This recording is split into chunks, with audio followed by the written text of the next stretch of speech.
টাকা ঠকে নিলেন, দিয়ে জমা করে রাখবেন, আপনি সাথে নিয়ে যেতে পারবেন?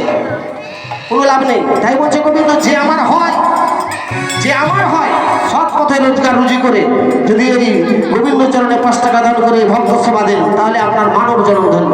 তাই বলছে ভগবান, যে আমার হয় আমি তার হই, যে আমার হয় না আমি তার ধারে কাছে যাই না। আমার কথা নয়, শ্রীমদ ভাগবত গীতায় লেখা আছে, গীতা শুনেন না?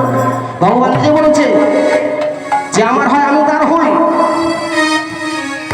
কারণ এটা এই মন্দিরটা কি স্থায়ী? এটা মন্দিরে ভাবে থাকে থাকে না।